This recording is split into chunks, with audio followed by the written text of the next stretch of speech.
네, 오늘 주제는 믿기만 하여라 하는 주제 가지고 하겠습니다. 성경에 야이로의 딸을 살리시고 하혈을 하는 여인을 고치시다는 부분이 나옵니다. 예수님께서 배를 타고 다시 건너편으로 가시자 많은 군중이 예수님께 모여들었다.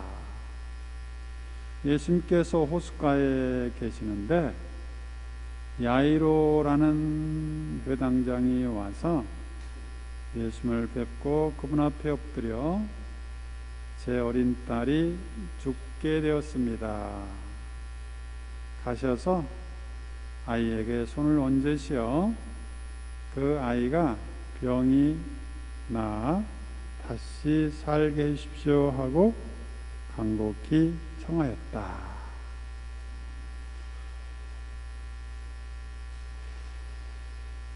우리 줌을 통해서 듣는 사람들은 내 이야기가 잘 들리나요?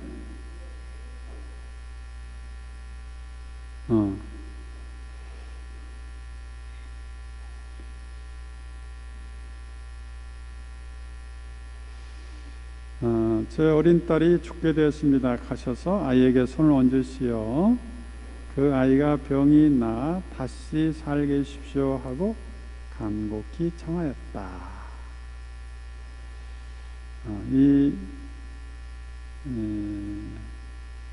여기는 이제 예수님이 가시다가 한 여인을 만나죠. 하혈증을 앓는 여인을 만났는데 그 여인이 예수님 뒤로 가서 옷자락에 손을 대는 그런 모습입니다. 그림이 잘 안 보이죠? 네.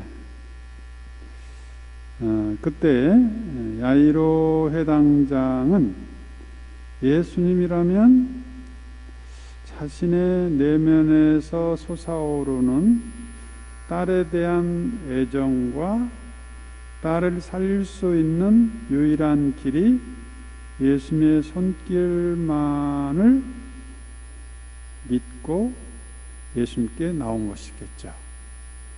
그러니까 우리는 평소에 죽어가는 딸을 위해서 손을 다 썼는데 이제 마지막 예수님께 희망을 걸고 나왔다고 볼 수 있습니다. 그러니까 이분은 평소에 예수님이라면 고칠 수 있을 텐데 했는데 마치 예수님이 가까이 왔다는 소식을 듣고 이제 찾아오는 거죠.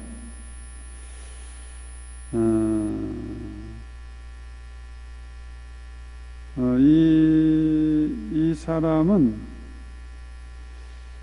딸이 죽음에 죽어가는 것에 대한 두려움이 있었고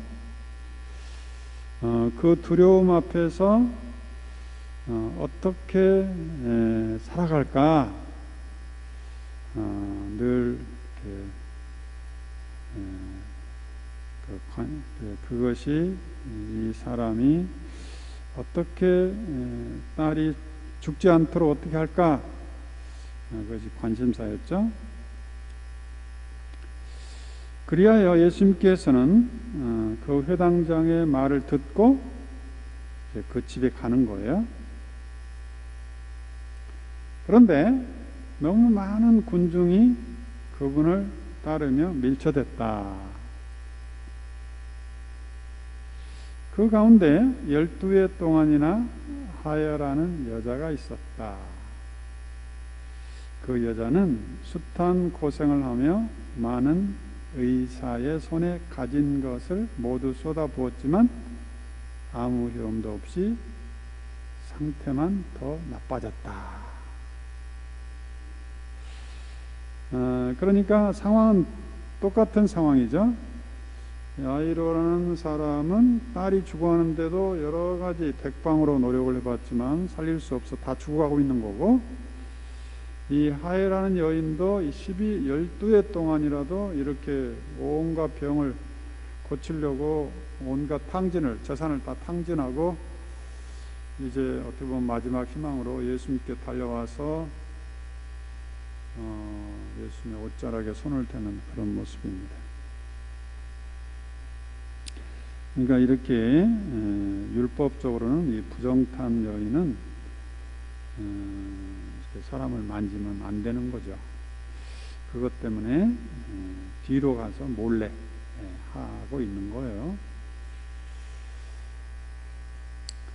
그가 예수님의 소문을 듣고 군중에 섞여 예수님 뒤로 가서 정면으로는 다가갈 수 있는 용기가 없었던 거고, 또 율법적으로 그런 걸 금하고, 그러니까 뒤로 몰래 가가지고 옷을 대는 모습입니다. 어떻게 보면 본인 자신은 자신의 그 병 때문에 자신의 삶에 대한 부정적인 생각들, 열등감, 소외된 마음, 우울한 마음, 이런 것이 있음에도 불구하고 거기에 멈춰버리지 않고 예수님께 나왔다는데, 그건 이 사람의 용기가 있다고 볼 수 있겠죠. 그런데 정면으로 예수님을 맞이할 수 있는 그런 용기는 없었던 것 같고, 뒤로 가서 예수님을 만지는 모습입니다. 이분은 평소에 자기 병은 12년 동안 고칠 수 없는데, 예수님이라면 나을 수 있겠지, 예수님이라면 나을 수 있겠지, 그렇게 늘 자기 자신에게 되뇌이지 않았을까 생각이 듭니다. 우리가 몸이 아플 때, 우환이 생길 때, 어려움이 생길 때, 나는 이제 끝장났어, 나는 이제 한물 갔어, 나이도 많고 하면서 부정적인 생각들을 자꾸 자신에게 주입시키면서 사는 것도 한 방법이에요. 근데 그렇게 하는 사람이 참 많아요. 아이고, 이 나이에 뭐 끊임없이 부정적인 생각들을 자기에게 주입시키면서 그래 맞아, 나는 이렇게 이제 아프다가 끝나는 거지 뭐, 조금 아픈데도 불구하고 아이고 이 병으로 내가 죽게 생겼지 하면서 자꾸 부정적인 생각들을 자꾸 자기에게 주입시켜서 자기를 정신적으로나 육체적으로 우울하게, 또 자신을 피폐하게 만드는 것이 자기 자신이라는 거예요. 그런 우리에게 두려워하지 말고, 이런 모든 것들은 두려움에서 오는 거죠. 내가 이제 죽는 거 아닌가? 이렇게 해도 아프다가 이제 끝나는 게 아닌가? 이런 두려움들이 늘 우리를 그런 쪽으로 몰고 가요. 그리고 우리가 과거에서부터 습관적으로 이런 말을 많이 들었고, 주위 사람이나 부모들로부터 많이 들었기 때문에 그런 부정적인 말들이 굉장히 익숙해 있어서 나도 모르는 사이에 그런 생각이 떠오르고, 그런 말을 혼자 되뇌이고, 또 사람들 만나면 자꾸 이야기하고 그렇게 됩니다. 그래서 생각을 예수님의 말씀으로 바꿔버려야 됩니다. 나는 이제 안 돼, 끝났어, 나는 이제 아프다가 죽을 거야, 이런 것들은 다 나를 우울하게, 부정적으로 만드는 말들이에요. 그런 이 두 사람이 예수님은 우리 딸을 고칠 수 있겠지 하는 그런 생각과 그런 말을 스스로 되뇌었기 때문에 예수님께 왔다고 볼 수 있고, 또 이 여인도 자기의 10년 동안 했기 때문에 좌절해서 아이고 나는 이제 이러다가 죽겠지 이렇게 할 수도 있었지만 예수님이라면 희망이 있을 거야 하는 그런 말과 생각을 혼자 생각했었기 때문에 이렇게 왔다고 볼 수 있습니다. 그래서 우리가 평소에 어떤 생각과 어떤 말을 나에게 이게 내부 의사소통에 나에게 하느냐 이 중요한 겁니다. 빈 말이라도 빈 생각이라도 부정적이고 나를 우울하게 하고 의기소침하게 하고 지나간 말이라도 부정적으로 하는 것은 나에게나 같이 사는 사람들에게 아주 안 좋은 영향을 끼칩니다.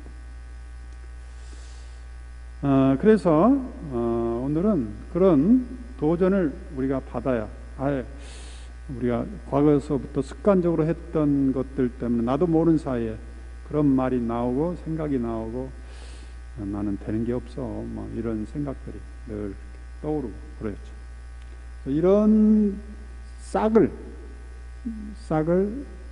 처음부터 차단하고 내 생각이 이제는 복음적으로 완전히 바꾸는 거야. 내 믿음이 너를 살렸다.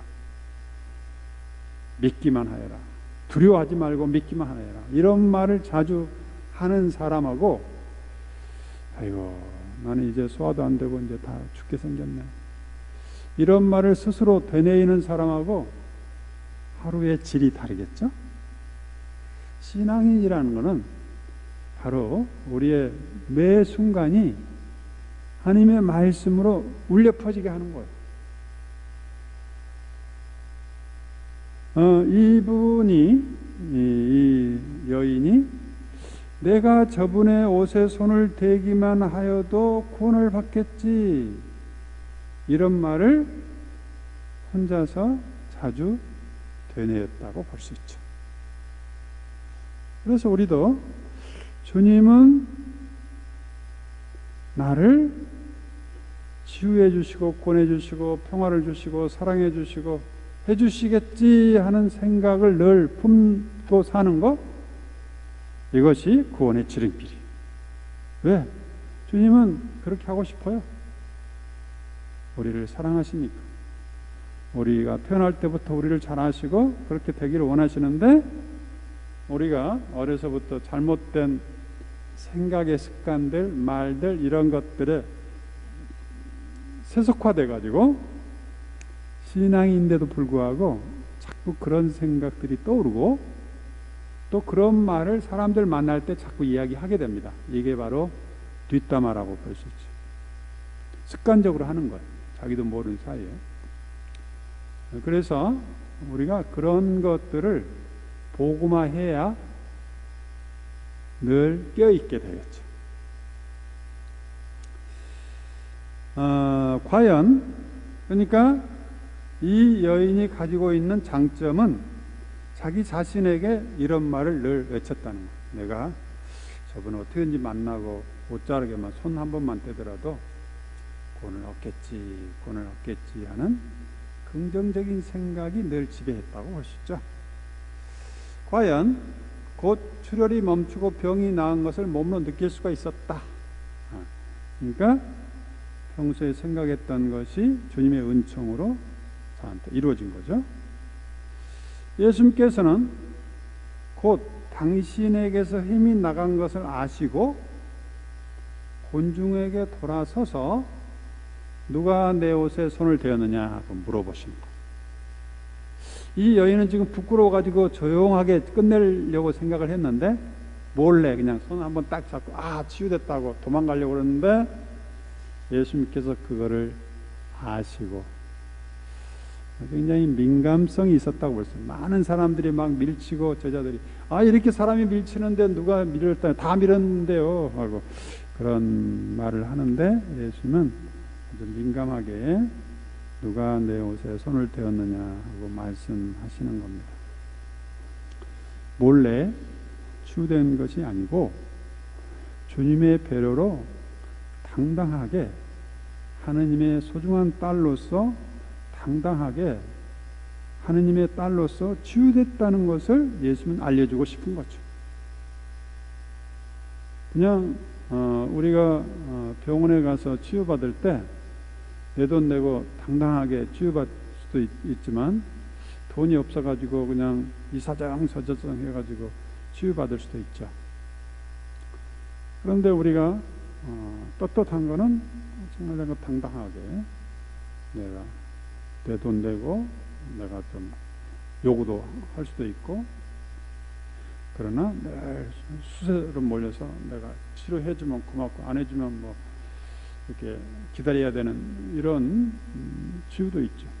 그런 치유가 아니고 우리 주님은 뒤에 몰래 와가지고 몰래 치유되는 그런 게 아니고 당당하게 하느님의 자녀로서 당당하게 치유되기를 원하시는 거죠. 잠깐요.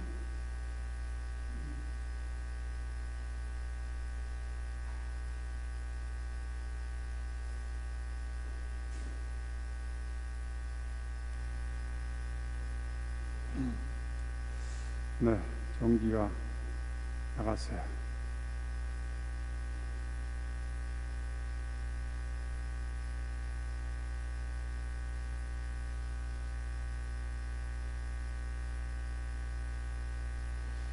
네, 다시 합니다.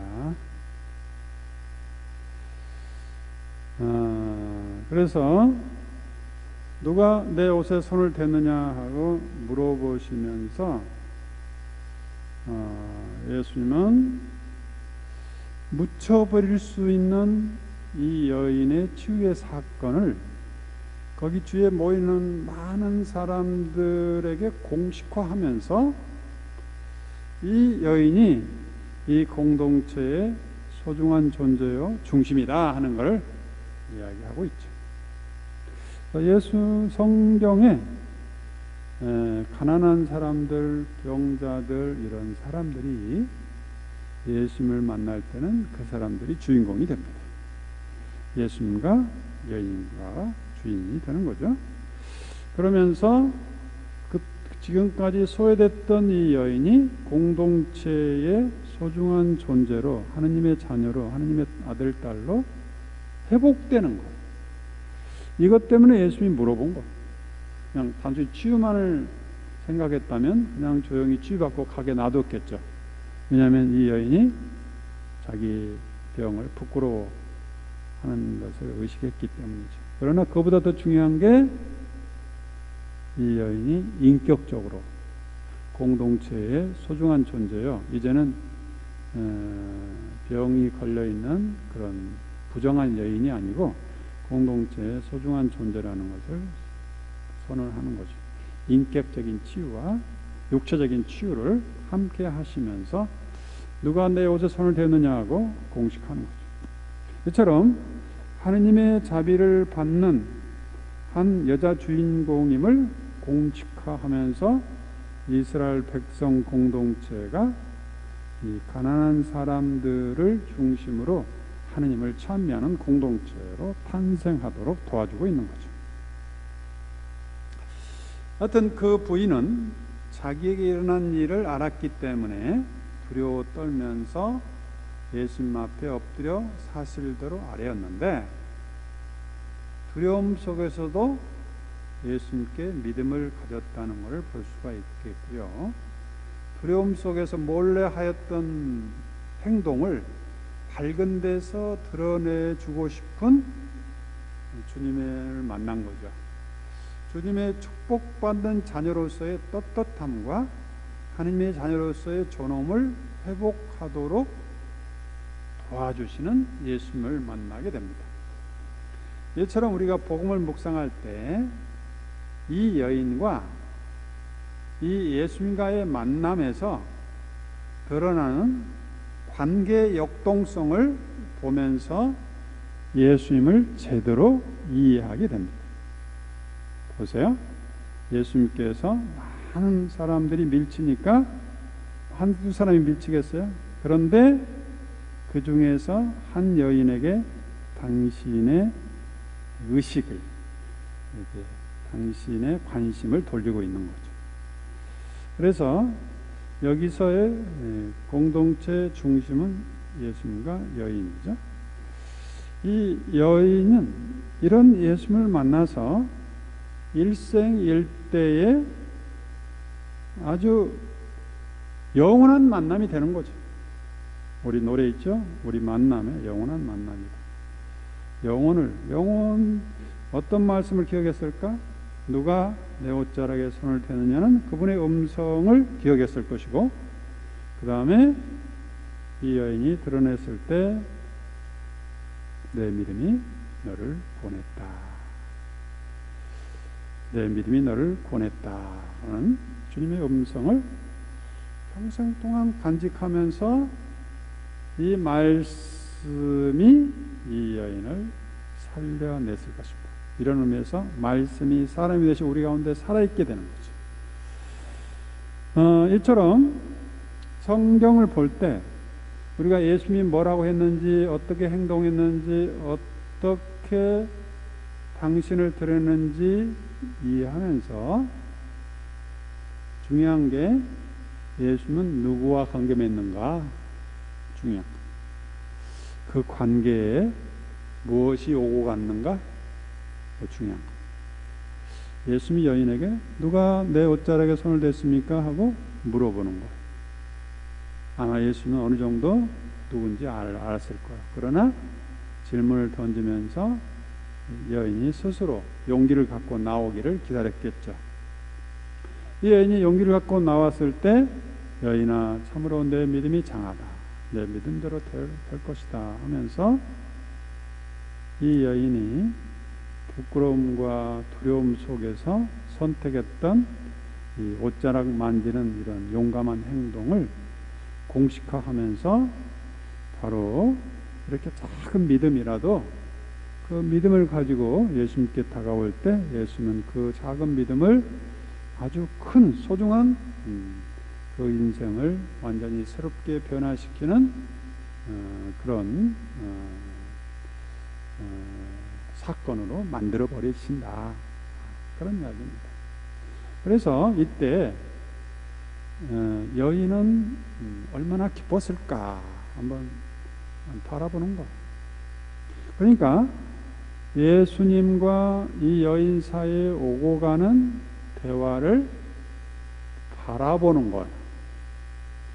그런데 우리가 복음 묵상하면서 나누는 것을 볼 때 많은 경우에 마치 예수님이 나한테 이 말을 하는 것 같다고 하는 경우가 많아요. 그런데 그렇게 하면 예수님과 여인 사이에 오고 가는 관계의 역동성 안에 드러나는 예수님의 새로운 모습을 볼 수가 없어요.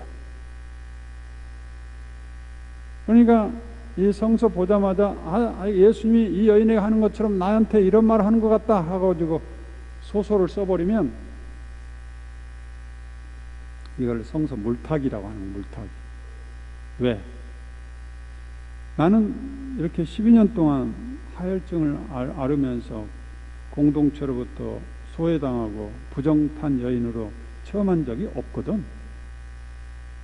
그래서 이 여인이 예수님의 뒤에 옷자락에 손을 대면서 조마조마하고 혹시 이것 때문에 부정탄 여인이라고 해서 맞아 죽는 게 아닌가 하는 그런 두려움을 안고 갔는데 예수님이 누가 그랬냐고 딱 물어보는데 가슴이 철렁한 거지. 근데 그때 뭐 윽박지르거나 야단치거나 닥달하거나 그런 말이 아니고 부드러운 하나님의 음성이 들린 거지. 내 믿음이 참으로 장하다. 내 믿음대로 될 것이다. 하면서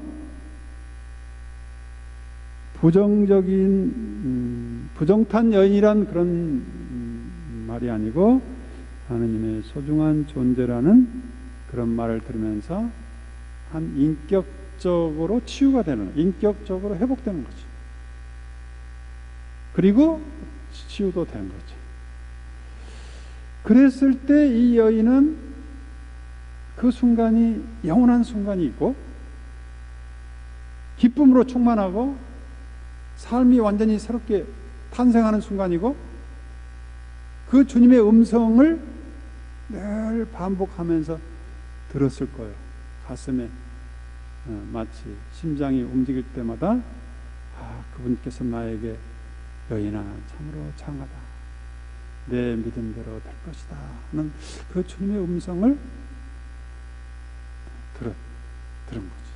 자기 스스로 외친 거지. 반복적으로. 이것이 구원입니다. 그런 여인을 바라본 예수님은 기분이 어떻겠어요? 그때 예수님도 너무너무 기뻐서 아버지를 부르지 않았겠어요? 아버지. 이 안다는 사람과 똑똑하다는 사람에게는 감춘 신비를 이렇게 여인에게 드러내 주시니 감사합니다 하고 감동 어린 기도를 했을 거예요. 예수님. 이렇게 해서 예수님이 누군지 제대로 알게 되는 거죠. 예수님은 한 사람을 만나면서 어떻게 대하고 어떻게 말하고 어떻게 관계 맺고 어떻게 사람을 부활시켜내고 어떻게 사람을 새롭게 재창조하는 과정을 통해서 예수님이 누군가를 정확하게 우리에게 소개해주고 있는 거예요. 우리 주님은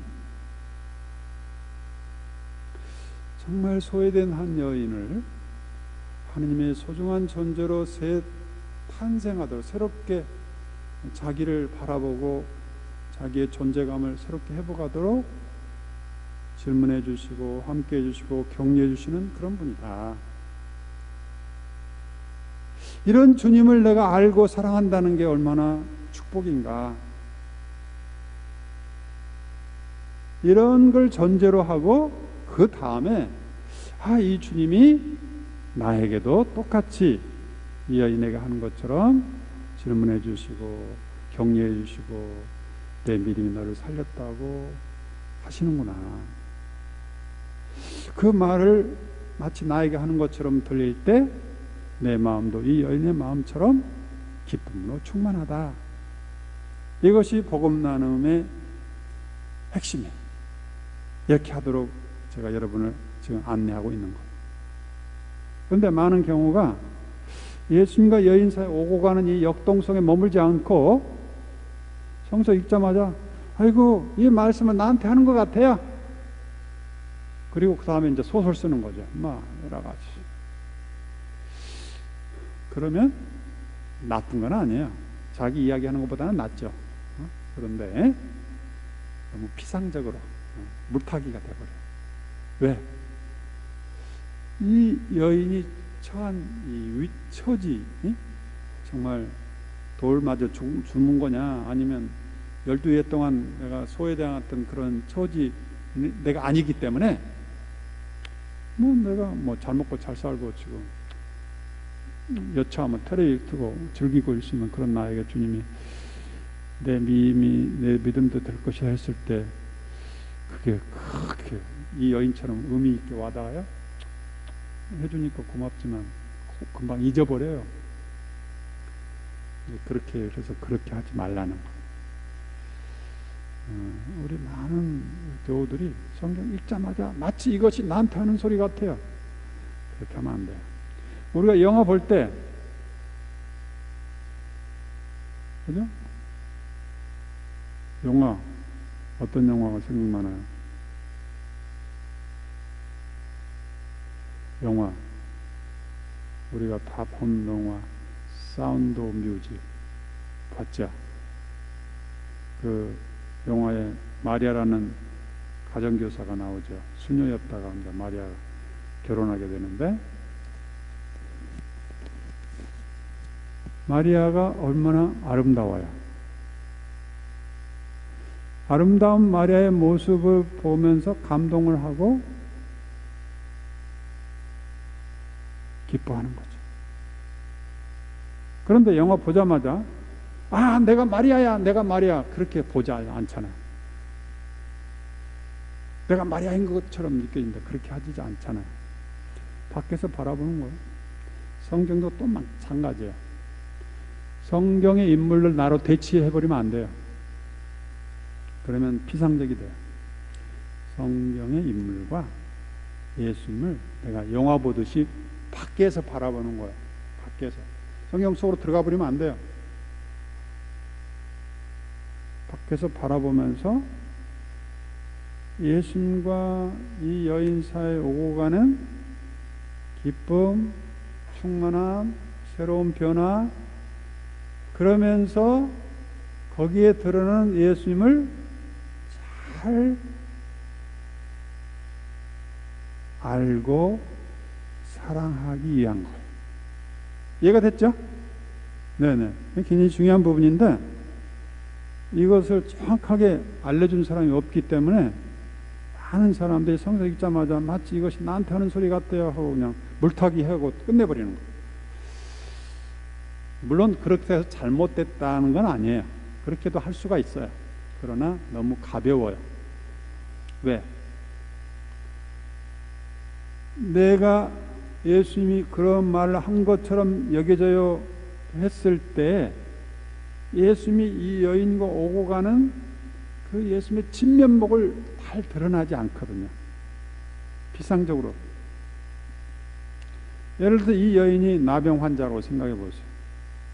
예수님이 나병 환자에게 손을 대고 말하고 대화하고 내 믿음이 너를 살렸다 하는 그런 모든 일련의 행동을 볼 때 감동적이잖아요. 나병 환자를 어떻게 손을 대고 그 사람을 대해주고 친구처럼 대해주고 질문해주고 그 이야기를 귀담아 듣고 그가 하는 말을 반복하면서 회복시켜주는 이거는 감동적인 거 아니에요?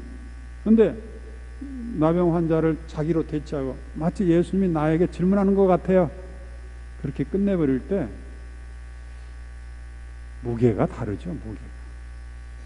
예수님이 나한테 하는 소리하고 나병 환자에게 손을 대면서 치유해주는 그 무게가 다르죠. 이처럼 예수님은 나병 환자를 한 소중한 인간으로 대해주는 그 예수님의 모습과 태도에서 감동이 나오잖아요. 그런데 나병 환자 딱 저절로 가게 하고 내가 나병 환자 잊혀서 예수님 나한테 네가 바라는 게 뭐냐고 물어버려서 글쎄 내가 뭐를 이야기할까. 나병 환자 처지는 아니죠 내가. 그러니까 또 소설을 쓰는 거죠.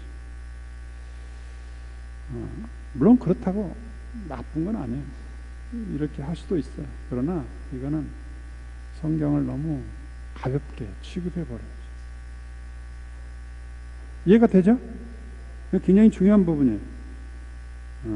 그러니까 성경 읽자마자 자기로 대치하지 말고 물타기 하지 말고 성경의 인물과 예수님과의 만남에서 오고 가는 질적인 회심이랄까 만남이랄까 기쁨이랄까 이런 것을 바라보면서 그 풍요로움을 바라보고 느끼고 함께 해라는 거죠. 그 풍요로움. 그 다음에 이 예수님이 나에게 이런 말씀을 하신다면 나도 이 나병 환자처럼 자케오처럼 뭔가 변화를 초래할 수 있는 마음이 생기겠다. 이렇게 할 수가 있는 거죠. 자케오 이야기가 아주 좋은 이야기예요. 자케오. 나를 자케오로 대치해버리지 말라는 거예요. 예수님과 자케오 사이에 오가는 관계 역동성 안에서 자케오의 기쁨이 뭔지, 왜 자케오는 자기 가치관을 완전히 변화시켜가지고 돈만 알던 사람이 재산의 반을 나누겠습니다 했던 행동이 뭘까? 어디서 온 건가? 예수님에게서 한 인간을 바라보는 하느님의 거룩성을 발견한 거죠.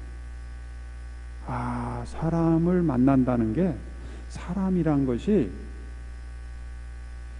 만남 자체로 한 시선과 대하는 태도와 이 자체로 선물이구나.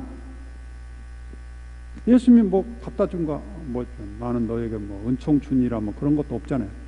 자케오야, 오늘은 내가 내 집에 머물러야겠어. 이 존재 자체가 자케오에게는 선물이죠. 이런 사람을 만나면 그 영혼이 깨어나잖아요.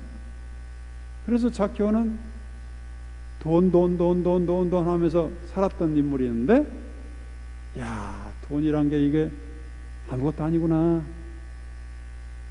님을 만나면 돈 아무리 많은 돈을 얻는 것보다 더 큰 기쁨과 충만함과 인생의 부활이 있는 거구나. 가치관이 완전히 변해버린 거죠. 가치관. 돈이 중요한 게 아니고 사람을 소중하게 대하고 사랑하고, 아무리 소외된 사람도 우정으로 다가가서 자키오야 얼른 데려오라, 내가 내 집에 머물러야겠다는 그 우정의 초대가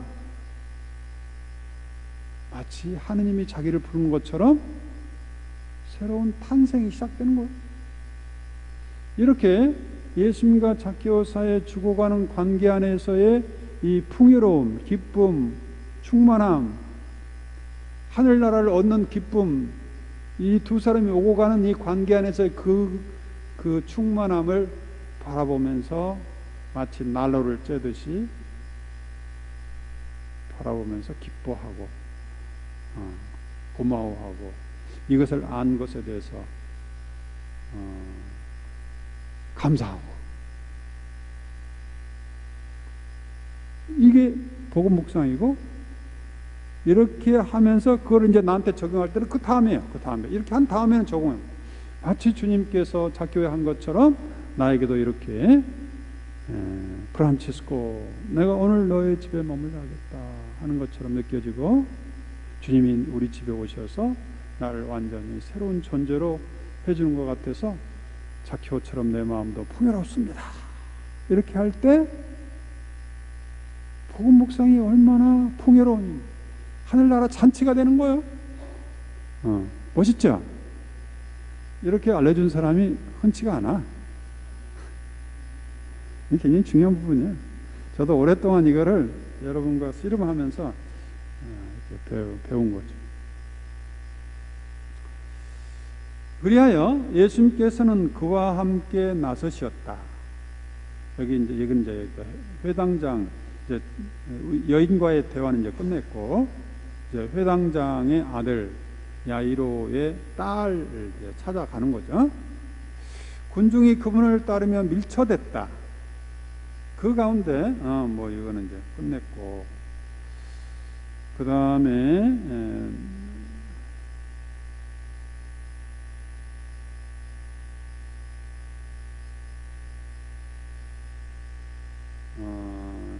이제 야이로의 딸에게 가는 거죠. 이거는 이제 예수님이 딸에게 하는 거죠. 딸아, 내 믿음이 너를 구원했다. 편안히 가라. 그리고 병에서 벗어나 건강해져라. 그러니까 이 말을 우리 여인은 평생 동안 반복했다고 볼 수 있습니다. 우리 인간은 망각의 존재이기 때문에 한 번 경험해가지고는 삶이 변화가 안 돼요. 반복해야 돼요. 그래서 자꾸 반복하고, 우리가 성경 자주 읽고 기도 자주 하고 그런 반복. 그래서 부정적인 생각과 사고가 나를 지배하지 않고, 이런 말씀이 지배함으로써 늘 주님과 함께 있게 하는 거죠. 예수님의 음성 시각적으로 바라보고, 예수님의 모습, 따뜻하게 대했던 예수님의 모습, 청각적으로 이런 주님의 말씀, 그 다음에 주님께서 나를 얼마나 따뜻하고 우정 어린 마음으로 대했던가, 그 체각적으로 하면서 늘 주님과 함께 했다고 볼 수 있죠. 이렇게 하면서 우리가 성서의 인물들을 통해서 주님을 만났던 사람들의 경험을 통해서 그들의 경험을 우리 경험으로 만들어 가고자 하는 게 주님 중심 복음 묵상이죠. 내 믿음이 너를 구원했다. 편안히 가거라. 병에서 벗어났다. 이 말을 여인에게 하고 있지만, 이제는 이 말이 우리에게 하신 주님의 말씀이 되는 거죠. 그래서 내 믿음이, 주님께서 나에게 주신 내 믿음이 그 믿음이 아주 작더라도, 기사시하는 믿음이 있더라도 나를 구원할 것이고, 내가 평화 속에 머물게 해주시고, 내가 병에서 완전히 벗어나게 해주신 분이다 하고 믿고 살도록 하는 거예요. 우리가 나이가 먹으면 하나씩 고장이 나요. 눈도 잘 안 보이고. 그러더라도 주님이 나를 구원하시고, 나를 늘 평화 속에 머물게 하시고, 병고에서 벗어나게 해줄 것이다 하는 믿음을 늘 내 자신 안에 반복해야 돼. 그러면서 주님이 음성이 살아있게 하는 거죠. 이게 신앙인의 큰 자원이에요. 그런데 많은 사람이 한번 듣고 지나가 버리니까 또 다른 생각들이 지배하면서 살게 돼. 부정적인 생각들. 그래서 주님을 찾는 모든 병자들에게 주님이 들려주신 말씀이, 내 믿음이 너를 구원했다. 편안히 가거라. 병에서 벗어났다. 완전히 벗어났다. 예수님께서 아직 말씀하고 계실 때 회당장의 집에서 사람들이 와서는 따님이 죽었습니다. 그러니 이제 스승님을 수고롭게 할 필요가 어디 있겠습니까? 하고 말하였다. 예수님께서는 그들이 말하는 것을 곁에서 들으시고 회당장에게 두려워하지 말고 믿기만 하여라. 오늘 주제. 우리가 가만히 있으면 자꾸 두려움이 몰려와요. 특히 요즘 코로나 때문에 또 여러 가지 금전적인 손해를 보기 때문에 또 우리 몸이 아프고 그러기 때문에 두려움이 밀려와요. 그때마다 두려워하지 말고 믿기만 하여라. 이런 말을 우리가 자주 외침으로써 부정적인 생각과 말이 나를 지배하지 않도록 해야 되겠어요. 두려워하지 말고 믿기만 하여라. 그리고 베드로와 야고보와 요한 외에는 아무도 당신을 따라오지 못하게 하셨다. 그들이 회당장의 집에 이르러서 예수님께서는 소란한 광경과 사람들이 큰 소리로 울며 탄식하는 것을 보시고 안으로 들어가 어찌하여 소란을 피우며 울고 있느냐? 저 아이는 죽은 것이 아니라 자고 있다.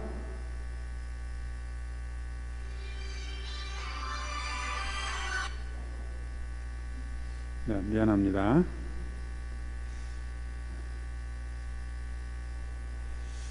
하느님의 나라의 전망 안에서 죽음이 뭘까? 우리 신앙인들의 죽음관,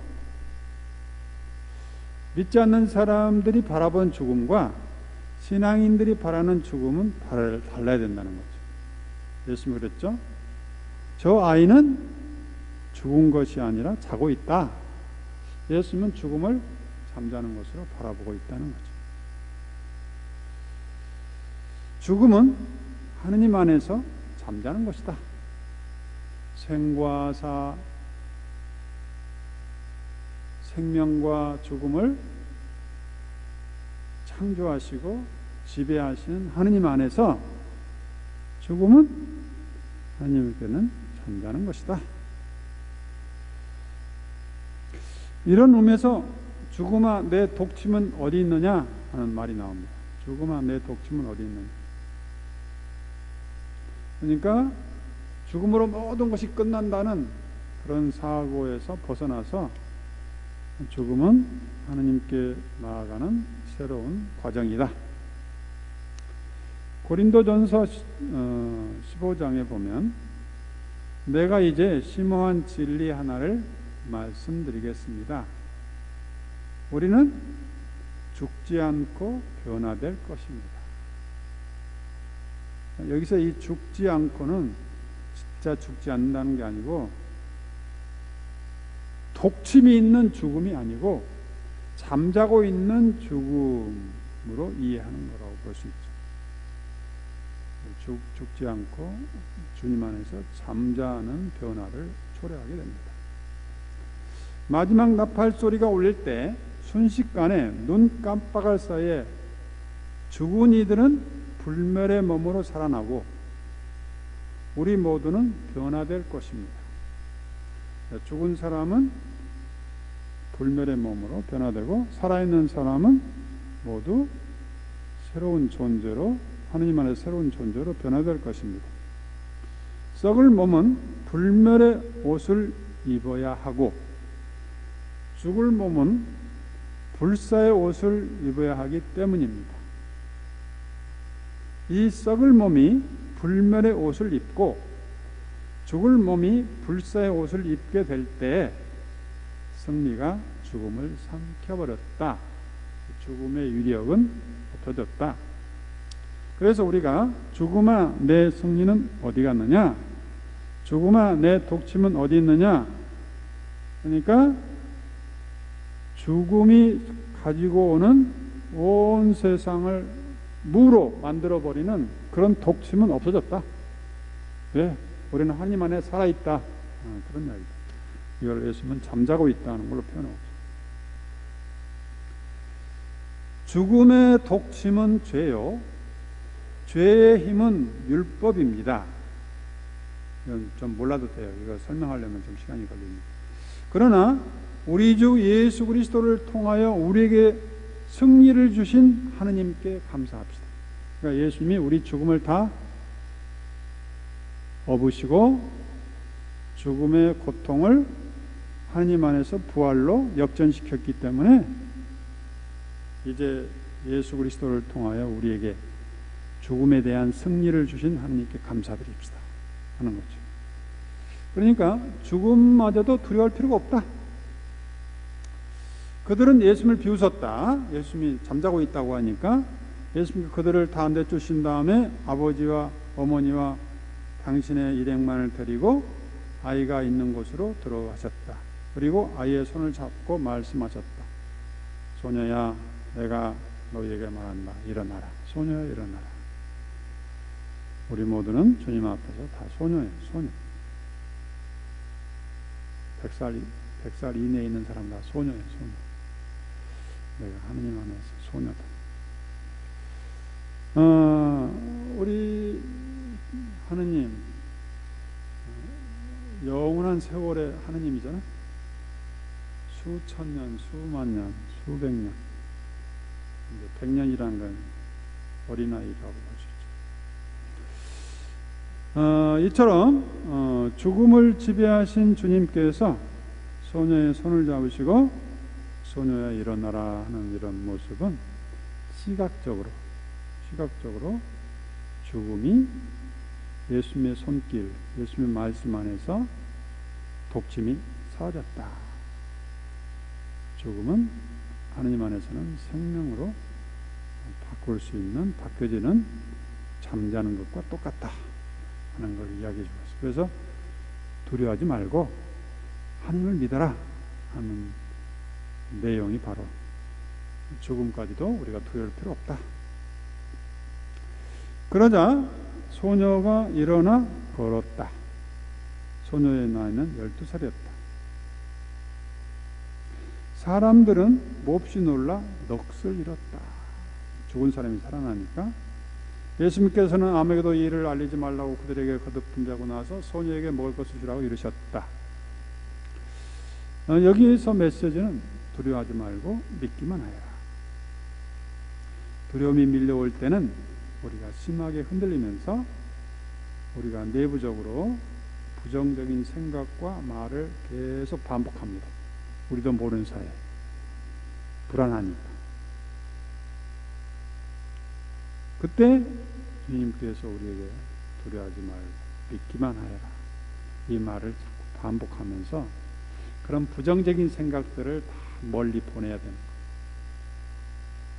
그러면서 이런 예수님이 죽음에서 살리는 그런 이미지를 죽음에서 죽어가는 데 손을 잡으시고 소녀야 일어나라 하는 것처럼 살리시는 이미지를 품고 주님 안에서 우리는 살아있다는 것. 그래서 죽음의 독침이 더 이상 우리를 지배하지 않고 두려움이 지배하지 않고 늘 믿음이 주님이 살아계시면서 내 손을 잡아주시고 나를 이끌어 주시면서 아버지의 영원한 생명으로 이끌어 주신다. 이것이 주님께서 우리에게 주신 선물이에요. 그래서 이제 우리에서 어떤 도전이 오더라도, 어떤 부정적인 생각이 오더라도 즉시 소녀야 일어나라. 내 믿음이 너를 살렸다. 여인아 내 믿음이 참으로 장하다. 너는 병에서 모두 치유됐다. 이런 긍정적이고 희망적이고 하느님의 생명의 말씀이 지배하도록 해야 되겠다. 이런 것이 지배하지 않으면 무의식적으로 어려서부터 했던 습관적이 했던 생각들, 그런 것이 우리를 지배해야 돼. 아이고 나는 되는 게 없어. 또 우리가 습관적으로 하는 말들이 있죠. 아이고 죽겠다, 몰라 죽겠다, 추워 죽겠다, 따뜻해 죽겠다, 맛있어 죽겠다.